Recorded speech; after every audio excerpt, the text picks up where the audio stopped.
ആ പുള്ളി ഇങ്ങനെ വന്നിട്ട് എന്റെ മുന്നിൽ കൂടെ പോയി മറ്റോടെ അടുത്തോട്ട് പോയി. ഞാൻ നോക്കുമ്പോ കോവക്കടത്തോളം പക്ഷെ സൈഡിൽ കൂടെ വരുന്നത്. നമ്മൾ വിചാരിച്ചില്ലല്ലോ ഈ സാധനം നമ്മുടെ ആണെന്ന്. നമ്മൾ ഹൈറ്റുള്ള പുള്ളിയാണ് നോക്കി നിൽക്കുന്നത്. എന്റെ അറിയില്ല, അപ്പൊ തന്നെ പോയി.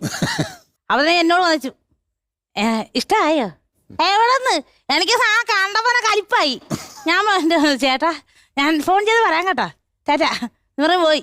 ഈ മനുഷ്യൻ എന്തിനാന്നറിയോ, എന്നെ വിട്ടില്ല, ആത്മഹത്യ ഭീഷണിയൊക്കെ മുഴക്കി. ഞാൻ ചത്തു കളയെന്നൊക്കെ പറഞ്ഞു. പിന്നെ ഇതായിരിക്കും ദൈവം എന്റെ ഭാര്യയിലാക്കി എടുത്തേക്കുന്നത്. ഇത് എന്റെ തലയിലായി എന്ന് പറയാ. പിന്നെ ഒരു കാര്യമുണ്ട് കേട്ടോ, കാര്യം കോഴക്ക പോലെയുള്ള നല്ല മനുഷ്യനാ. എന്നാന്നറിയാവോ, ഞാൻ ഈ പുറനാടൊന്നും കണ്ടിട്ടില്ലായിരുന്നു. അച്ഛനില്ലല്ലോ, നമ്മളിങ്ങനെ പുറത്തൊന്നും കൊണ്ടുപോയി ഇങ്ങനെ ഓരോന്ന് കാണിക്കാനൊന്നും ആരും ഇല്ലായിരുന്നു. ഈ മനുഷ്യന് കൂടെ വന്ന ഞാൻ പുറലോകം കാണുന്നത്. 16 വയസ്സപ്പോ അണപ്പല്ല് പോലും കിളുത്ത് ഈ മനുഷ്യന് കൂടെ വന്ന പിന്നെ 16 വയസ്സപ്പോ പോകുന്നത്. 16 വയസ്സിൽ പോകുന്നതാണല്ലേ? പക്ഷെ എന്റെ അഹങ്കാരം ഒന്നും ഇല്ലാട്ടോ എനിക്ക്. കണ്ടാലും പറയല്ല.